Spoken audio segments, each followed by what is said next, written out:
a great new study to share with you here today. If you are a believer in exogenous ketones and you think they increase body fat loss, you're going to want to hear this brand new study. Dr. Jeff Volek was a part of this study, as well as many other researchers. I've got a wonderful study to break down for you here today.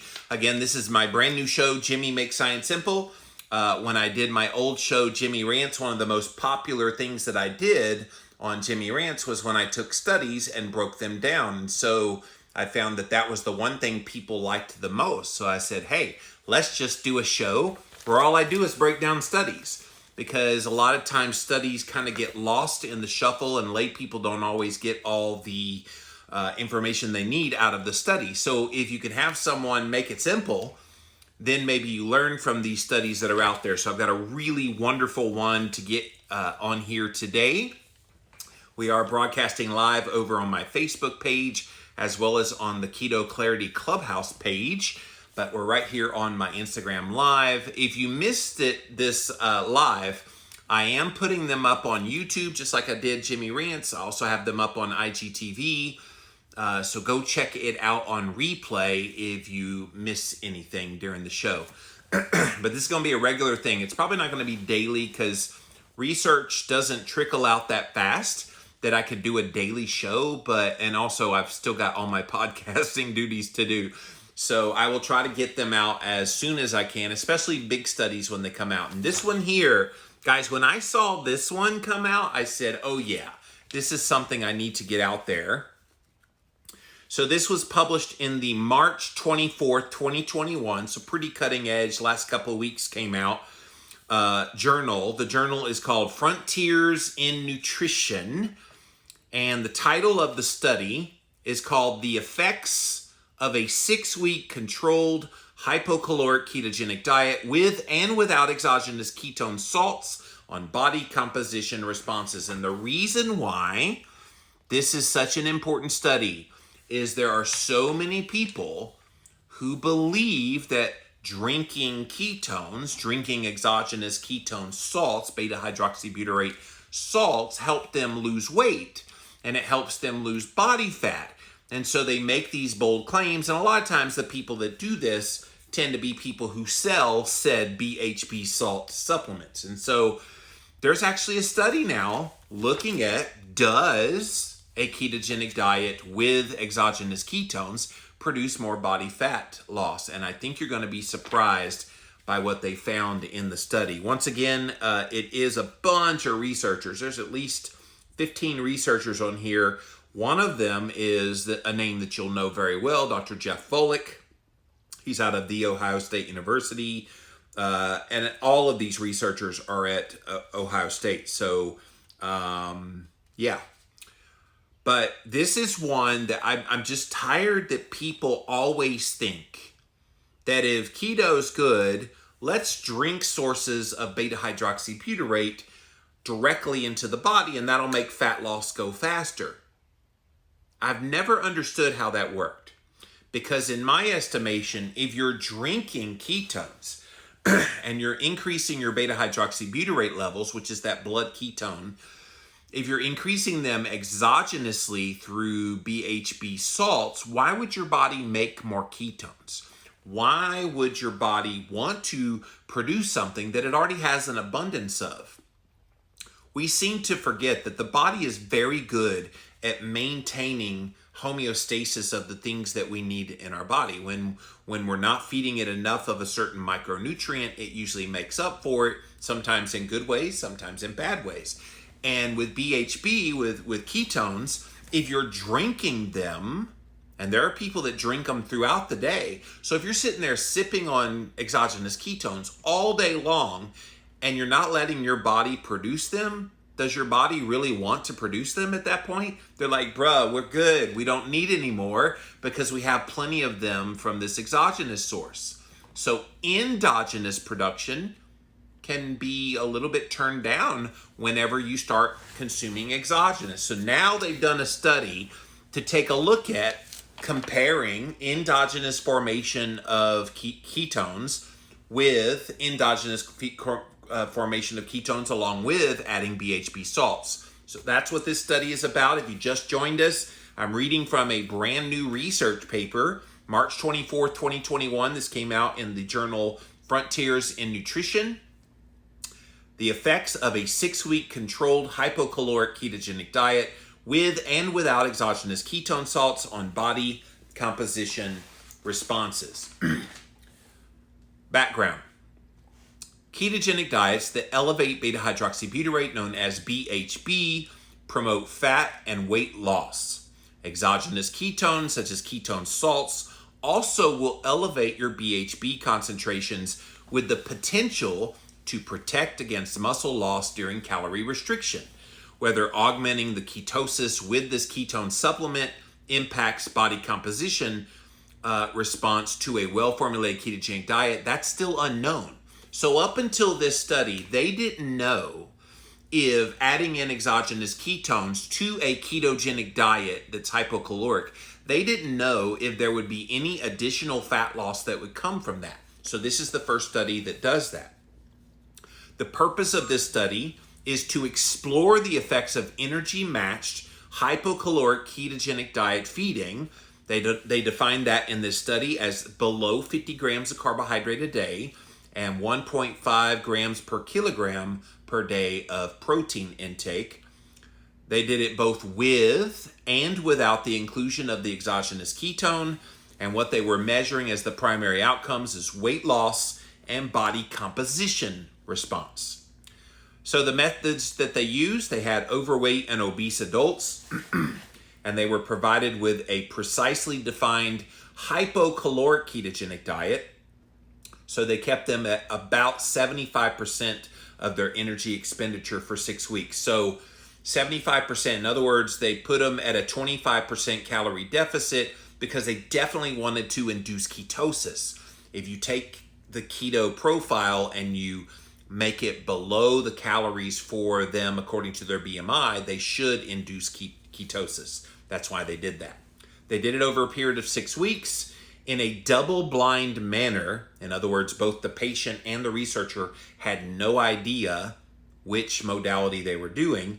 Subjects were randomly assigned to receive 24 grams a day of a BHB salt. So there was 12 of them that were put on the ketogenic diet along with the exogenous ketone. Or they were given a placebo. So all of them got the ketogenic diet, which was hypocaloric by 25%, but then all of them also received something. So they didn't know if they were getting the real BHB salt or if they were getting the ketogenic diet with the placebo, which was 13 people. So 25 total people in the study, 12 of them had the ketogenic diet with the exogenous ketone, 13 of them had the ketogenic diet with a placebo. A matched comparison group, another 12 people, was separately assigned. Listen to this one. I love that they added this as a third wing in this study. They were separately assigned to an isoenergetic, in other words, the same number of calories, nitrogenous low-fat diet. So they were put on basically the standard American healthy diet. Body composition parameters were assessed by using a DEXA scan and a magnetic resonance imaging. So they wanted to quantify what exactly happens when people consume a ketogenic diet with exogenous ketones, without exogenous ketones, and just the ketogenic diet, and then a low-fat diet. They wanted to take a look what happens amongst the three groups. So what were the results? The ketogenic diet induced nutritional ketosis at just under 1.0 millimoles. That's pretty good. All throughout the study, with higher fasting concentrations observed in the ketogenic diet plus exogenous ketones than the ketogenic diet plus the placebo for the first 2 weeks. And that makes sense. If they weren't already well keto adapted, and you give people that aren't well keto adapted a ketogenic diet plus an exogenous ketone, you're going to show ketones right away. And in the other group, ketogenic diet plus the placebo, it can take upwards of 2 to 4 weeks to get fully keto adapted. So you're not going to see levels of ketones quite yet within that first 2 weeks period. Remember, it's a 6-week study. There were decreases in body mass, whole body fat and lean mass, mid-thigh muscle cross-sectional area. Remember, the DEXA scan is looking all over the body for areas of the body that fat loss is happening, and both visceral and subcutaneous adipose tissues. But no, listen to this, no group differences were found between the two ketogenic diet groups. In other words, ketogenic diet plus exogenous ketones was no better than ketogenic diet with alone with a placebo. It didn't do any better. Which begs the question, all of these people that are knocking on your DM saying, hey, you should drink your ketones, it'll help you with fat loss. No, it won't. No, it won't. We have science that's now showing it, that it's not going to provide any additional benefit, which again should beg the question, why are you drinking ketones? If the purpose of it is to give you that boost in your fat loss, which is the way they have promoted it, and then it doesn't do that, now why are you using it? Except for expensive supplementation to your ketogenic diet that you don't really need. As for the low-fat diet, it also performed just as well in fat loss as the ketogenic diet. Nitrogen excretion was significantly higher in the ketogenic diet plus placebo than the low-fat diet. It trended higher compared to the one with the exogenous ketone, So their conclusion in this study, energy-matched hypocaloric ketogenic diets favorably affected the body composition, but were not further impacted by administration of an exogenous BHB salt supplement that helped to augment ketosis. The trend for less nitrogen loss with the BHB salt, if manifested over a long period of time, may contribute to preserved lean mass. So the only benefit they're manifesting out of the ketogenic diet, hypocaloric ketogenic diet with the BHB salt, is it may help to preserve some lean mass. But we know ketosis does the same thing. You don't need an exogenous ketone to produce that preservation of lean muscle mass. We have plenty of research that has shown ketosis in and of itself is muscle sparing. And so you're not going to lose lean mass. So if you just joined us, we are going over a brand new study, came out March the 24th, 2021 in the journal Frontiers in Nutrition. It's Dr. Jeff Volek's the most famous name on here, but there's about 15 or so researchers out of The Ohio State University. They're looking at, and the title of the paper, the effects of a 6-week controlled hypocaloric ketogenic diet with and without exogenous ketone salts on body composition responses. And this was in response to people promoting exogenous ketones as a way to enhance fat loss. And they wanted to test that. And so far from the abstract, we've learned what they found was a whole lot of nothing for those people who add in on top of a ketogenic diet exogenous ketones. So let's get into the nitty-gritty of this study. Introduction. Ketogenic diets have been demonstrated to promote weight loss, often to a greater extent than low-fat diets, and without explicit instructions on limiting your calories. Some authors have suggested that low-carb diets may facilitate a metabolic advantage by increasing the energy expenditure. Others have argued against this, irrespective of whether ketogenic diets promote greater weight loss than non-ketogenic diets. An important unresolved question is how ketogenic diets will impact the tissue composition and the distribution of weight loss, especially when it's matched for calories. Ideally, weight loss diets promote loss of fat mass, especially visceral adipose tissue, while preserving lean tissue, muscle.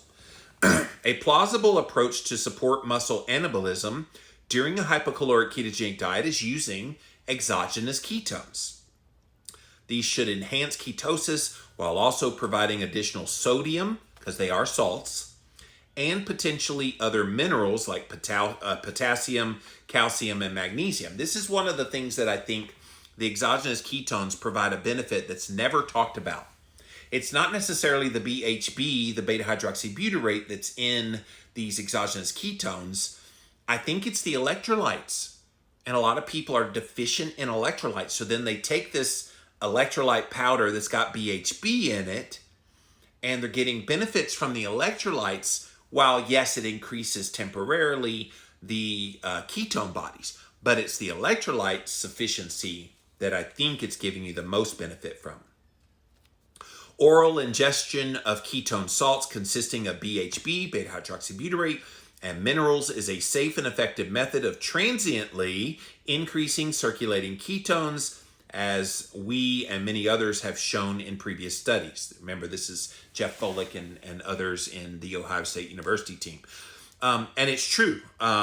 You can increase ketones transiently. I love that word, because when I've tested exogenous ketones, I'll drink them, I'll measure my ketone levels, and at about an hour and a half post taking it, I've lost them already. So you see the rise pretty quick within 15 to 30 minutes. You see the peak at about 45 to 60 minutes, and then a slow decline back down to baseline within an hour and a half. That's generally how long they last in your body. So you have to continually drink this stuff all day long if you want to keep those levels of ketones in your blood. Notably, prior studies have demonstrated that ketosis achieved by intravenous infusion of sodium BHB will preserve fat-free mass during very low-calorie diets and starvation. Sodium BHB infusion to levels within the higher range of nutritional ketosis, which they define as 2 to 4 millimole, has also been shown to increase skeletal muscle protein synthesis, decrease leucine oxidation, and inhibit protein breakdown. There's also evidence that ketone bodies may protect from muscle loss in catabolic settings such as sarcopenia, cachexia, and excessive inflammation, perhaps through the mTOR signaling. Based on evidence from prior studies, we have hypothesized that if you augment ketosis by using exogenous ketones, that might lead to preservation of muscle when you make up the ketogenic diet hypocaloric, as they're doing in this study. And again, they did the hypocaloric because they wanted to see, with the DEXA scan, they'd be able to see, did you lose some muscle mass? Were you able to keep the muscle mass because the exogenous ketone was present? That's what they wanted to know. Whereas many studies have demonstrated that short-term hypocaloric low-carbohydrate diets result in the preservation of free fat mass and the preferential loss of fat, including visceral adipose tissue, other studies have reported similar or greater loss of lean body mass in those subjects who consume a ketogenic diet. Several factors may explain the discrepant results on the composition of weight loss as compared to ketogenic diets. First, consuming protein at a level of greater than 1 gram per kilogram of ideal body mass impairs nitrogen balance. This is why we recommend an intake closer to 1.5 grams per kilogram of ideal body mass, making it the optimal way to eat during a hypocaloric diet in order to maintain muscle mass. Second, many ketogenic diet studies failed to provide adequate sodium to compensate for basically the sodium dumping effects of the ketogenic diet, resulting in counter-regulatory hormonal responses that adversely impact sodium and potassium balance. In the ketogenic diet studies that did not provide adequate sodium, nitrogen balance and lean mass were compromised. Guys, this is why making sure you get adequate electrolyte supplementation when you go keto is so important. And going back to my hypothesis about the BHB salts, the exogenous ketones, I think this is one of the benefits that they give, because they're basically pure salts that have been infused with BHB, beta-hydroxybutyrate. And so if you're consuming these direct salts with BHB, you're also getting sodium, potassium, magnesium, calcium, all of these parts of the electrolytes. Could that be what the benefit is? That a lot of people say they feel good, they get good results taking exogenous ketones. Could it be nothing at all to do with the ketones and everything to do with The electrolytes. The thing is, electrolytes are a lot cheaper than these exogenous ketones. These things can be pretty expensive on a per dose level as compared with just getting the electrolytes. Lastly, common methods of assessing body composition, like the DEXA scan and dunking yourself in water. That's called hydrodensitometry.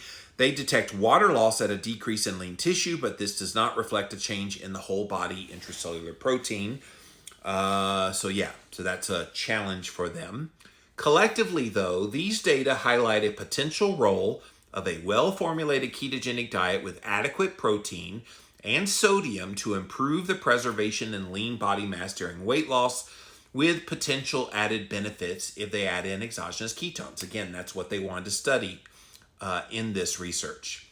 So what they did is they used a randomized, controlled feeding, double-blind design with the primary objective of the study to explore the composition of weight loss, including advanced imaging assessment of the fat and lean mass, as well as nitrogen excretion and this thing called 3MH, to a well-formulated ketogenic diet, both with and without the use of these exogenous ketones. After completing this primary objective, we decided it would be valuable to compare these ketogenic diet groups to a matched group of obese adults who went on a low-fat diet according to the dietary guidelines. So we used DEXA to assess whole body adiposity and lean mass. They used an MRI to assess the VAT mass and thigh skeletal muscle cross-sectional areas, as well as nitrogen balance and the 3MH, which stands for 3-methylhistidine, to provide additional measures of protein metabolism. So overall, they're just trying to see, is there any difference? Can you get benefit adding in exogenous ketones to a ketogenic diet that's hypocaloric by 25%? They wanted to find out. I'm surprised that study's never been done. So they decided to do it. Again, if you just joined us, we are going over a brand new study. It was just published in the March 24th, 2021 edition of the journal Frontiers in Nutrition.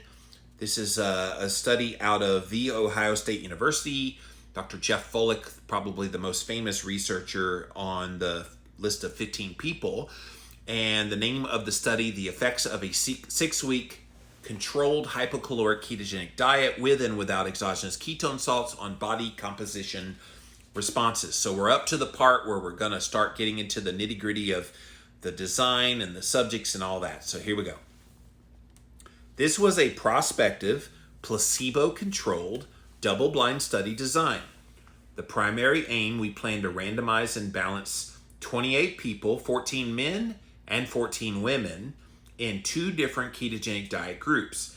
Eligibility was determined based on the BMI. They had to be between 27 to 35 kilograms, and they had to be between the ages of 21 to 65. 28 participants consented, 25 completers were analyzed, so 3 of them dropped out. We performed a stratified randomized where age and BMI were divided below or above the median average. Following stratification, they used an online number generator to randomly select which group they would be in.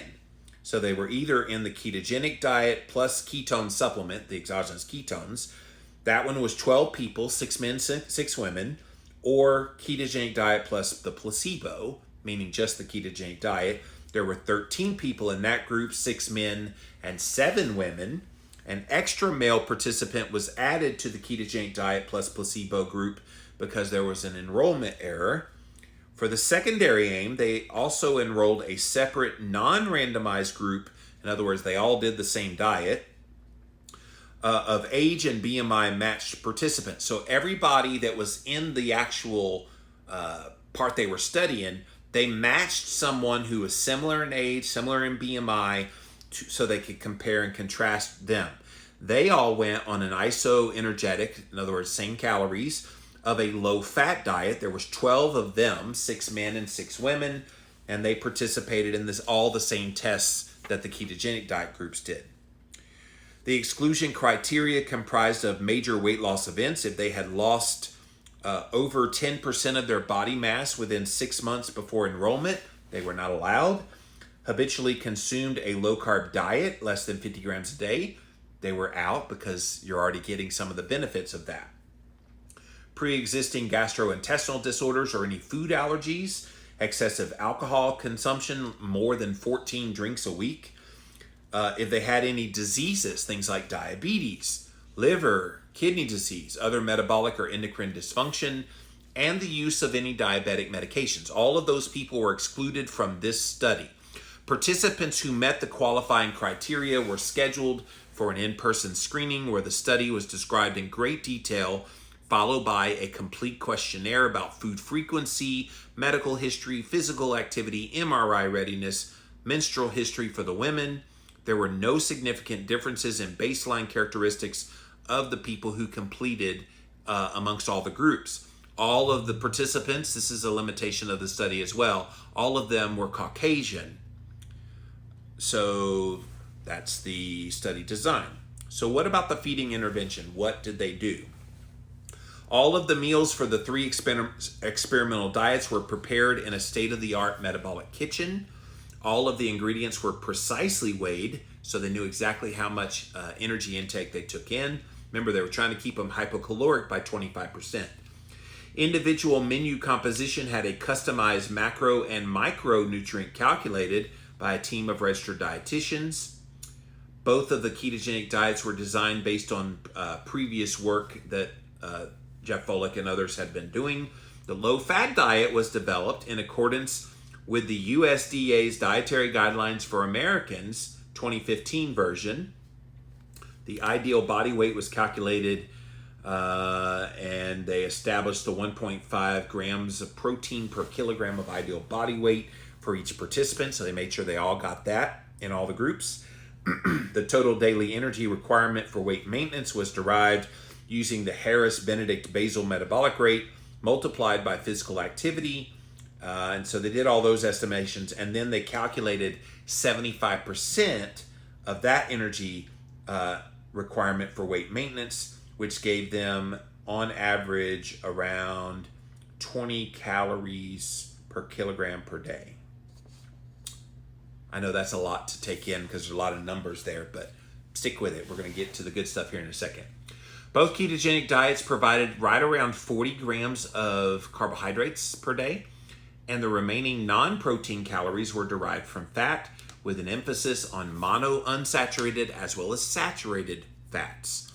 The low-fat diet provided 25% of energy from fat, with less than 10% saturated fat and less than 30 grams of added oils. Carbohydrates were primarily complex in the low-fat diet, provided at least 32 grams of fiber per day with limited and added sugars. Ad libitum, which means as much as you want, intake of calorie-free, sodium-free products were also allowed during the entire intervention for the low-fat diet group. A variety of whole foods were used to develop both the ketogenic diet as well as the low-fat diet meals. Meal plans were developed to include a wide range of high-quality protein sources to be distributed equally between breakfast, lunch, and dinner, with minor differences in total amino acid intake, protein, particularly histidine, because the low-fat diet group was designed in accordance with the dietary guidelines. This is funny here. A minor percentage of the total protein needed to be derived from plant sources, things like quinoa, whole grain pasta rice bread, oatmeal, and legumes. This all comprised about 8 to 10% of their diet, compared to the predominantly animal-based protein used in the ketogenic diet.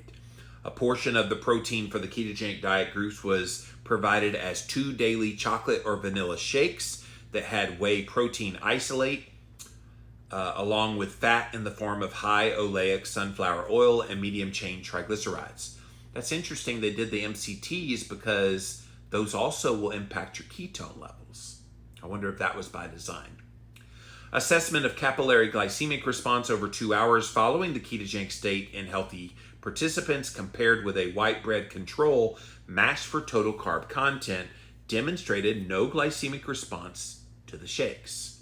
In addition, subjects in the ketogenic diet groups consumed one serving of, oh, get this, on top of the shake that has some MCTs, they also were given one serving of 10 grams of MCT oil of caprylic and capric acid. That's C8. That's some high potency ketone producing fat there. That's very interesting. In addition, subjects in the ketogenic diet groups consumed one serving of that with their breakfast and then one serving in the afternoon with their snack. So that's really, really interesting. Now, one thing I'm noticing is they're making them eat 3 meals as well as snacks. How would the results have been different if in this hypocaloric state, they did it in a time-restricted feeding? In other words, within like an intermittent fasting window of like 6 to 8 hours and then fasted for the other part. That would have been an interesting fourth wing to do. So do ketogenic diet as they described with the exogenous ketones, then do ketogenic diet as they described with the 3 meals and snacks, and then the low-fat diet, but then add in a fourth wing of same calories, same food, but eat within a time-restricted window. Wouldn't that have been very interesting to see if there was any differences? But they didn't ask Jimmy Moore how to design the study. All right, supplement. The ketogenic diet plus the exogenous ketone group, they contain or consumed a ketone supplement twice daily, consisting of BHB salts and a non-caloric flavoring. So the name of the company that provided this BHB, there's a bunch of them out there, but the one they used is called Metagenics. This particular ketone supplement has been previously reported to raise BHB 4 to 5-fold in the capillary blood of non-keto adapted individuals, with significant effects observed at the 1 hour postprandial mark. In other words, 1 hour after they take it, they have the highest level. One serving has 11.8 grams of BHB, 1,874 milligrams of sodium, 570 milligrams of calcium, and 57 milligrams of magnesium. This is, again, why I think people get benefits from these exogenous ketones. It's not necessarily the ketones. It's the electrolytes. So just take an electrolyte supplement. That would be an interesting study. Have people take a BHB salt supplement, but then have people just take an electrolyte supplement that doesn't have the BHB, and what differences do you see? Obviously, the ketones will be boosted in those taking the BHB salts, but will you get some of the same benefits apart from the ketones? I would like to see that. BHB content was determined in a lab to contain a racemic BHB enantiomer mixture of R-BHB and SB. It's just getting in the weeds there. Participants in this group were instructed to mix it with at least 250 milligrams of water, stir vigorously to ensure it would be mixed up well. One dose was in the morning and then one 6 hours later, right after lunch. So I guess they timed it between the meals that they would take these exogenous ketones. Because the ketone supplement contained calories in the form of the beta-hydroxybutyrate, the fat content of the ketogenic diet plus the exogenous ketone group was reduced by 120 calories per day, so that all of them would be isocaloric. The ketogenic diet plus placebo group, as well as the low-fat diet group, received a calorie-free flavored placebo that had no BHB or minerals. So they didn't know if they were getting the BHB supplement or if they were getting the placebo. The placebo is specifically formulated by the sponsor to mimic the taste and appearance of the BHB salt, the exogenous ketone. The same placebo was used in a previous trial with no problems. In our pilot testing with the BHB salt, we compared the supplement to the placebo in a double-blind setting with members of the group who were not involved in the data collection and analysis. Based on their feedback, there was no discernible differences in how they tasted. Based on conversations with participants throughout the study, we feel confident they had no idea whether they got the real BHB salt or if they got the placebo. Now, they had to make it salty. They had to make the one that was the placebo pretty salty, because if you've ever had BHB salts, they have a very distinctive taste that I don't know how you mimic that taste. I just feel bad for the people that drank the mimicked version of that, and then it really wasn't BHB, because that stuff is so nasty. My God. All right, lab procedures. Hopefully we don't get caught up in the weeds in this one. A battery of tests were performed bi-weekly. All participants reported to the facility between 5 and 7 a.m. to get assessed. They stipulated that the subjects consumed no caffeine for more than 12 hours, no food for more than 8 hours. They had to have slept 8 to 10 hours the night before testing and abstain from any kind of strenuous exercise within the last 48 hours before they came to the clinic. Weight and height were measured, calibrated. Participants wore light clothing, no shoes. Urine-specific gravity was measured. The participant was instructed to drink at least one 250 milliliter glass of water until hydration was attained. Waist and hip measurements were performed by the same investigator using a measuring tape. Waist circumference was also measured at the narrowest part of the waist, greater region, blah, blah, blah. Resting energy expenditure and respiratory exchange rate were also measured. After a 20-minute rest, gas exchanges were measured for 25 minutes at 15-second intervals. They selected from a stable average interval, blah, blah, blah, blah, blah. So then they tested fasted levels of beta-hydroxybutyrate. And they assessed in the capillary blood using reagents and a monitoring device. So they used the Abbott Freestyle blood ketone monitor. Outside of the test days, participants reported fasted ketones every morning during the study via image texts that were sent to the research staff. So I guess they all gave them an Abbott Freestyle. Fasting venous blood samples were collected on testing days. A single plasma tube was inverted and spun immediately after blood draw so they could see the levels. For urine collection, participants were provided with a container. You didn't need all that. All right, so let's just say they're doing thorough examination of all of these things. Let's skip down to the body composition part of this study. So they quantified it using a DEXA scan. The DEXA was quality assured by a licensed technician every 2 days throughout the study. Subjects were carefully aligned with detection limits. The average duration of the whole body scan lasted 7 minutes. I wish mine was only 7 minutes. I'm 6'3". I've had a bunch of DEXA scans done. I'm 6'3", so it takes DEXA a long time to get Jimmy's body. I want to say it's about 16 to 20 minutes because I'm so tall. And it has to go through the whole. It basically does like just like a little fax machine putting you through the DEXA. Okay. They used an MRI to obtain a more precise measure of the fat across the body. Each participant was imaged. All right, so let's get down to the statistical aspect of this study. The sample size chosen was based on what's been done in similar feeding studies in the past.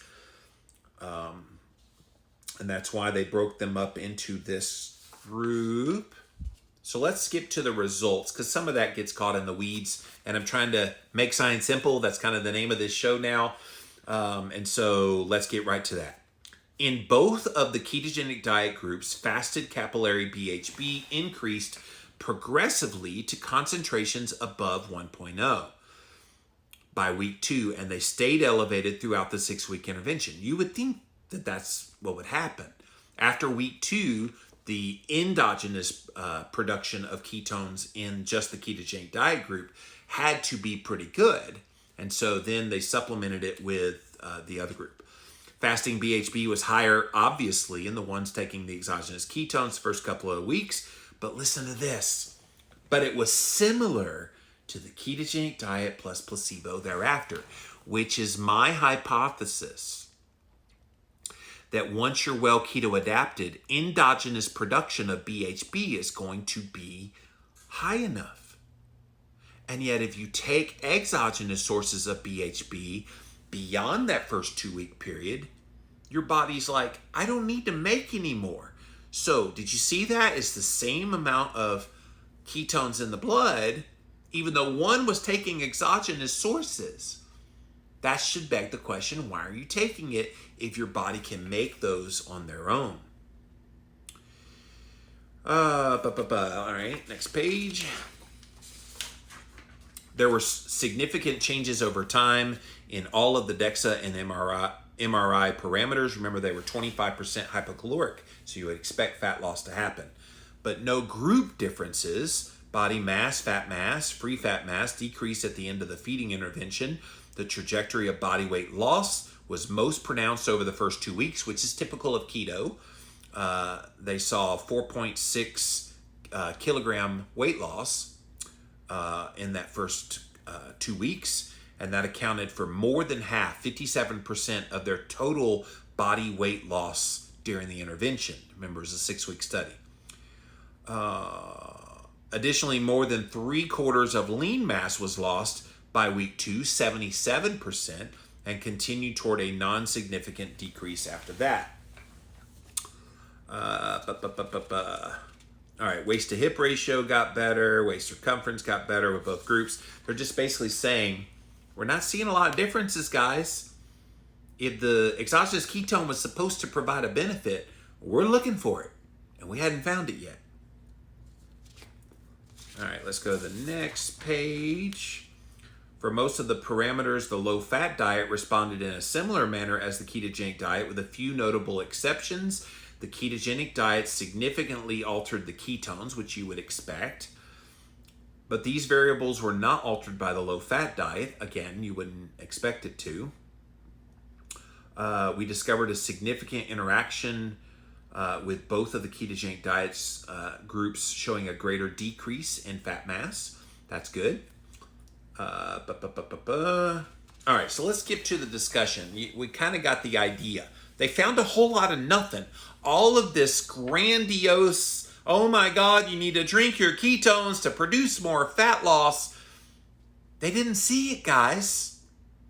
They're saying you get just as much benefit out of a ketogenic diet alone as you do with a ketogenic diet, and again, in a hypocaloric state. It ensures ketone production and ensures fat loss when you do a 25% hypocaloric.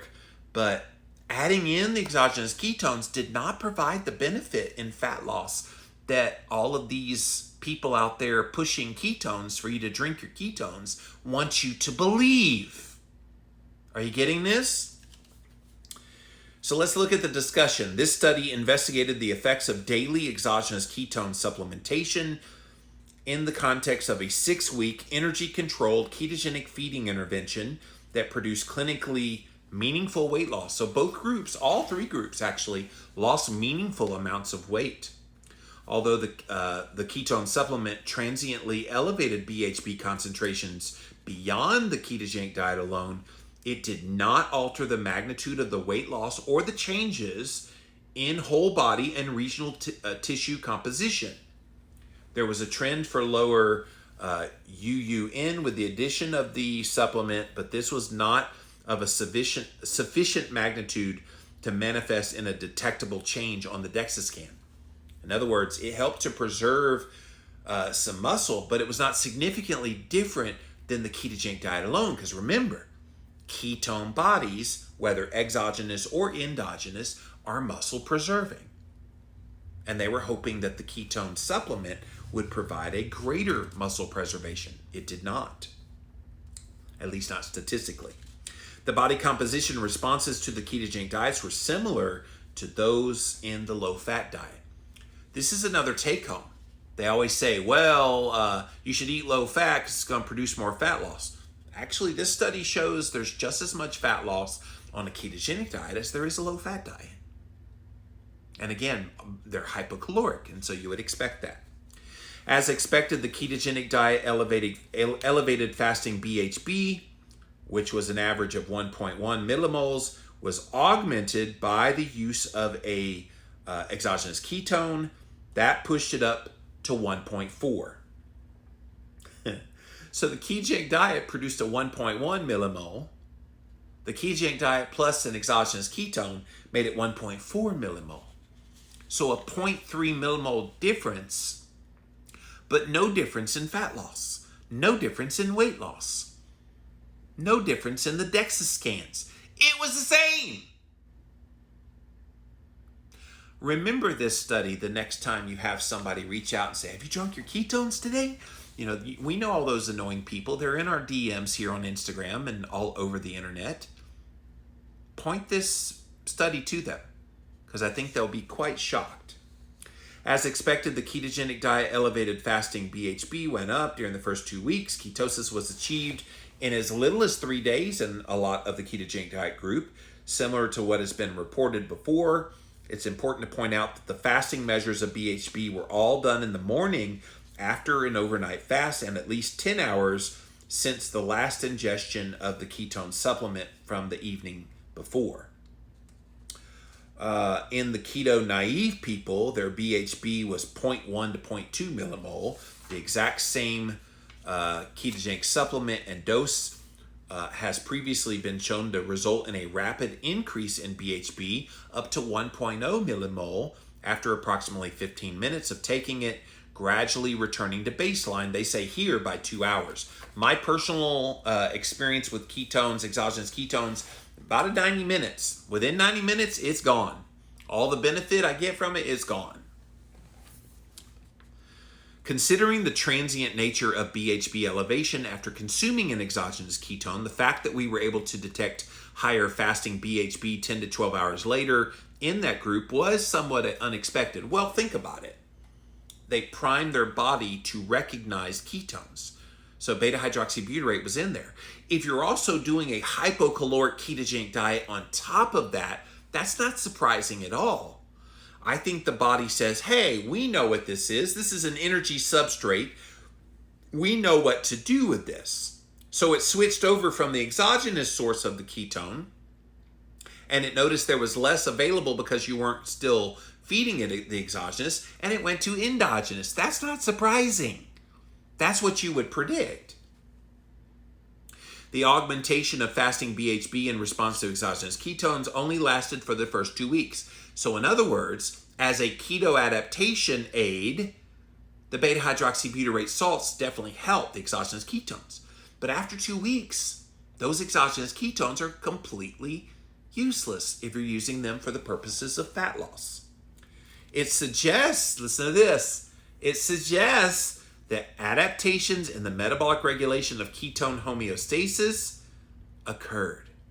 In other words, the body's like, we got this, bruh. We don't need the supplement. We can make it endogenously. We hypothesize that augmentation of ketosis by twice daily ingestion of exogenous ketones might help to enhance the preservation of lean mass in response to a hypocaloric ketogenic diet that produced clinically meaningful weight loss, but results from our 6-week intervention suggest that's not what happened. For every kilogram of free fat mass lost, fat mass decreased between 2.3 and 2.5 kilograms, a ratio consistent with all previously published ketogenic diet research. They didn't say any difference, guys. These results must be viewed with an understanding that DEXA determines fluid loss as a decrease in free fat mass, and ketogenic diets are associated with an initial loss of body water. Ketogenic diets have been shown to actively reduce glycogen stores by as much as 50%, which could also account for nearly 1 kilogram of what the DEXA shows as lean tissue loss. Ketogenic diets are also associated with a diuretic effect that could lead to a greater loss of fluid, especially if not counteracted by increasing sodium and water intake, again being reflected by an increased loss of lean tissue on the DEXA. The DEXA, as fun as it is to do that, it does look like you lose a lot of muscle, but it's actually water loss and some of the things they're talking about here. It is notable that the two ketogenic diets groups contain significantly different amounts of sodium due to higher sodium content of those taking the supplement. So when you were taking the exogenous ketone, they were getting a crap load of salt, whereas the other group was not getting near that amount. So the placebo group, 2,351 milligrams of sodium compared to 6,100 milligrams of sodium for the exogenous ketone group. but this did not impact the DEXA scan. Furthermore, whole body analysis can be affected by the trunk area due to the presence of confounding organs in the region of interest. So given all these limitations of the DEXA scan, they also used an MRI assessment of thigh muscular measurements, which demonstrated significant reductions after 6 weeks in the thigh area. I love they did the backup. So they didn't just trust the DEXA scan, it has its problems. So they did an MRI to look at what went on and kind of backed up some of the numbers. So let's skip ahead. In addition to imaging the lean tissue, they also measured for markers of protein metabolism, including UUN and 3MH, which we previously talked about. It may be more sensitive to change. The trend for lower UUN than the ketogenic diet plus exogenous ketone group supported the initial hypothesis that adding in these ketone supplements to a well-formulated ketogenic diet may actually improve the nitrogen turnover compared to the placebo, and it did by 8%. But it was a relatively low effect that it really wasn't a meaningful difference between the two groups. It is noteworthy that the baseline 24-hour urine collection started on the first day of the ketogenic diet and also included 2 doses of exogenous ketones. Thus, the group effect in this case is strengthened by all the measurements they saw thereafter. All right, let's skip down a little bit more. Let's skip down to this part. We attempted to standardize the caloric intake amongst all the participants. Remember, they took whatever their amount of calories they needed and they subtracted 25% to make it hypocaloric to provide a similar relative calorie deficit, which was around 600 kilocalories per day. We acknowledge our methods of determining energy needs may have introduced errors in determining both the basal metabolic rate and physical activity correction factors, thereby contributing to the variation in the weight loss amongst the participants. Since we relied on equations as opposed to more accurate methods like a whole room calorimetry or doubly labeled water, it is possible we may have prescribed a 25% energy deficit incorrectly. Even if this was the case, our approach was applied equally amongst all the participants and should not have influenced the outcomes. I love when researchers go, you know what? There are limitations to what we did here.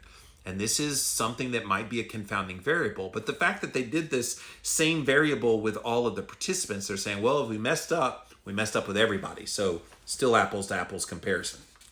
So in the conclusions, in summary, results of our exploratory investigation suggest that the inclusion of exogenous ketones to a well-formulated hypocaloric ketogenic diet does not significantly alter weight loss or body composition responses as compared to a calorie-matched low-fat diet and a calorie-matched ketogenic diet plus placebo. Thus, any short-term changes in body composition during calorie restriction are driven by the calorie restriction more than the addition of ketosis and macronutrient distribution. So guys, let's see, who funded this study? Metagenics, they're the ones that have the ketones. So they wanted to see, I bet they're not happy, because I bet the Metagenics company was like, well, hey, we've got this exogenous ketone. We're going to show that there's greater fat loss with exogenous ketone plus hypocaloric keto as a diet as compared to a placebo plus keto. And they didn't get the results they wanted, you guys. So that's pretty interesting. Of course, Jeff Volek gets royalties for nutrition books. He's a founder and consultant in Virta Health. He's a member of several funding things from the ketogenic community, blah, blah, blah. But yeah, there you have it, you guys. If you came in late, this is a brand new study, came out March 24th, 2021, published in the Frontiers in Nutrition. And Jeff Volek and his team at The Ohio State University, the effects of a 6-week controlled hypocaloric ketogenic diet with and without exogenous ketone salts on body composition responses. And the take-home message, please get this word out there, you guys. The take-home message is, if you're taking exogenous ketones, expecting it to be a miracle pill along with your ketogenic diet to help you lose more body fat, it doesn't happen. It doesn't happen. As much as they want to talk about, oh my gosh, it changed my life. Oh my gosh, it's the greatest thing ever. Okay, good for you. Great job. But it had nothing to do with the ketogenic exogenous ketones. It had everything to do with your ketogenic diet. Had everything to do with everything but the exogenous ketones. Now, do they give you some benefits outside of fat loss? Sure. I think you get some of the brain health benefits from that. If you're a little bit stressed, maybe have a bad night's sleep, take that to kind of calm down some of the blood sugar raising effects, which would kill your ketones. So maybe you get a little bit of boost that way.